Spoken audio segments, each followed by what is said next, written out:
No more condemnation means no more condemnation. If there's someone who condemns us, that's probably ourselves doing it sa mga sarili po natin. So that's why right now I would like to share something sa inyo pong lahat regarding the truth. And that truth is coming from the heart of God, coming from His Word, the Holy Bible. Kaya tayo po ngayon ay lagi po masaya pagising natin regardless of what happened, regardless ng mga nagagawa natin. No more condemnation means indeed no more condemnation. If there is, again, if there is someone who's condemning us, that's the devil. And maybe ourselves sometimes. Pero as far as the Lord is concerned, tayo po ay hindi na po niya hinahatulan. And that's a good news. Good news means good news. Hindi pwedeng mahalo ang bad news sa good news. Okay? So basahin po natin yung mga talatang ito. Very powerful. Romans chapter 8. Romans chapter 8 verse 1. There is therefore now no more condemnation to those who are in Christ Jesus, who do not walk according to the flesh, but according to the Spirit. For if you live according to the flesh, you will die. But if by the Spirit you put to death the deeds of the body, you will live. Makinig po mabuti, importante ito. For as many as are led by the Spirit of God, these are sons of God. Tignan nyo, for if you live according to the flesh. Marami pong maling kaisipan tungkol pag sinabing live in the flesh. Many people, while totoo naman din po yung iba, pero pag ang konteksto po kasi nito is about being a no more condemnation spirit. Kaya kung hinahatulan mo pa ang sarili mo as if parang nalulugod ang Diyos sa mga gawa mo, yun po ang tinatawag ngayon dito na nabubuhay ka pa rin sa laman. You're still living in the flesh kapag inakala mong pwede mong ma-please ang Diyos sa mga pwede mong gawin. Marami po mga present ngayon na ganyan ang paniwala na they believe na yung kakayanan nila to love God is something na makapagbibigay ng kaluguran sa Diyos at mabibigyan sila ng pogi points sa harapan niya. Well, hindi po ganun ang ibig sabihin ng talata. Christianity is about Jesus Christ. It's about what He has done para po sa atin. Napakabuti po ng Panginoon. Marami po mga bagay ang mga nagagawa nating mali, nagagawa nating hindi tama sa buhay natin, pero dahil po kay Lord, siya po ang umaayos po ng lahat ng ito. Or should I say, inayos na po niya sa cross. At yung effect, pinapakita niya sa buhay natin sa bawat araw. Gusto lang po ng Panginoon, simple lang. Ilagay natin sa puso natin na hindi na po niya tayo hinahatulan, na mahal niya tayo, na iniingatan niya tayo. Okay? Mahal po niya tayo, mahal po niya tayo.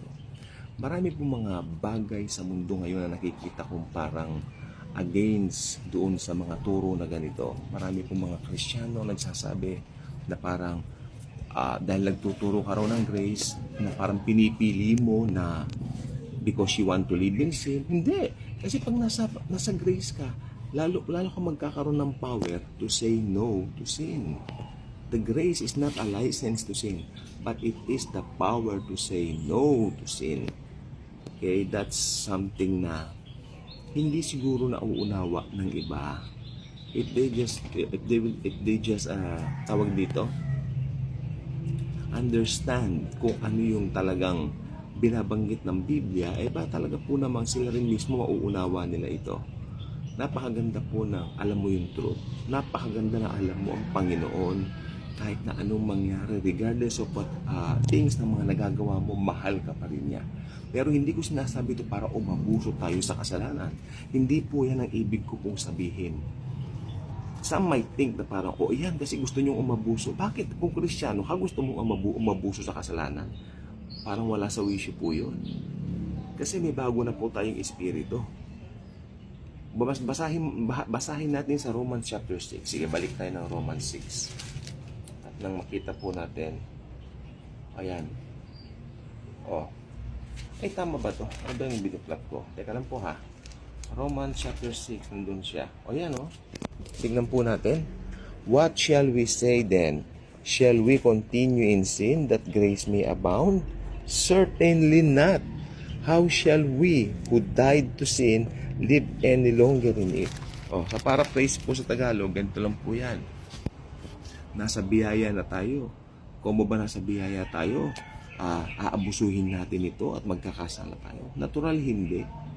Paano tayo babalik sa ganung pagkatao? Patay na nga tayo sa ganung pagkatao. Remember, when we receive Christ, nagkaroon tayo ng bagong pagkatao, nagkaroon tayo ng bagong nature. It's very important na alam po natin yung bagong nature natin. Ibinihis sa atin. The righteousness of God, ibinihis sa atin. Pag ibinihis, ibig sabihin may nagsuot sa'yo. Hindi mo ito makinig hindi mo ito ibinihis all by yourself to yourself. Ibinihis ito ng Panginoon mismo sa iyo. Okay? Yan po ang buong katotohanan. Yan. May nagbihis sa iyo. The righteousness of Jesus is being imputed sa atin. At yun po ang katotohanan na napakaganda pero nakakalungkot. Bakit parang nahihirapan silang tanggapin ang simpleng katotohanan na yan? Maybe ganito, maybe ganyan. Pero isa lang po ang alam ko po kasi. Ang buong katotohanan po kasi ito lang po. Kung ano yung simple, talagang mahirap sigurong gawin. Lalo na kung lack of knowledge. Ayun ang sagot, lack of knowledge. Alam ko po sana sabihin ng tahasan, pero kung kulang po tayo sa pag-aaral at kaalaman, we might think na yung damdamin natin dinadala tayo sa isang tamang place. Wherein, ako sana, ang totoo, baka dinadaya na po tayo. And we will not going to allow that. As Christians, we need to embrace the beauty of grace of Jesus. Very beautiful. Wala kang ginawa. The Savior of the world died for you. The Son of God gave Himself for us. Romans 8:32. Paulit-ulit ko po dito yan. Paano mo iisipin na pwede mong mapaluguran ng Diyos sa sarili mong gawa? Wala talaga Kung kaya mo, ito makinig po mabuti, logic. Kung kaya mo o kaya natin na gawin ang mga bagay niya para malugudan Diyos sa atin, hindi na sana nagkatawang tao ang Diyos. Hindi na sana siya naging tao para mabuhay dito at ultimately, ibigay ang buhay sa krus at pusa niyang ibigay ang kanyang buhay at mamatay. Bilang Diyos, He cannot die, pero dahil He chose to die, He gave up the ghost, sabi ng King James Version.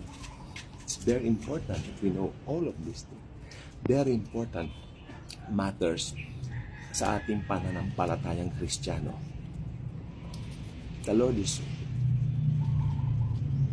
He gave His own life para po sa atin. Takpan natin.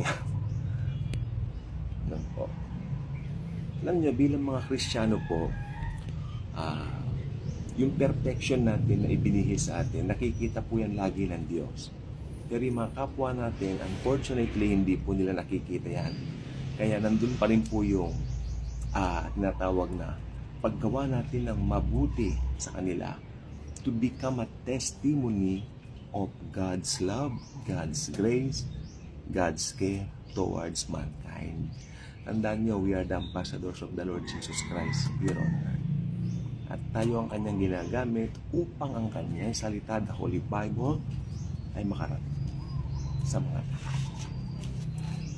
Napakaganda. Hindi ka ba masaya na ginagamit ka? If you're a Christian at ginagamit ka ng Diyos, masaya ka. Lobat na po ako, Panginoon. Diyos ko po, Lord. Lobat ang cellphone ko pero hindi ang bulsa ko. Diyos ko, Lord. Thank you, Lord. Diyos ko, Lord. Amen. Darating ng pera. Money will come. Money. Amen. In Jesus' name, money will come. Sa lahat ng mga nanonood. Very excited ba na magkaroon na naman ng mga bulsa natin? Very excited. Marami kasi kami papagawa. The Lord knows that.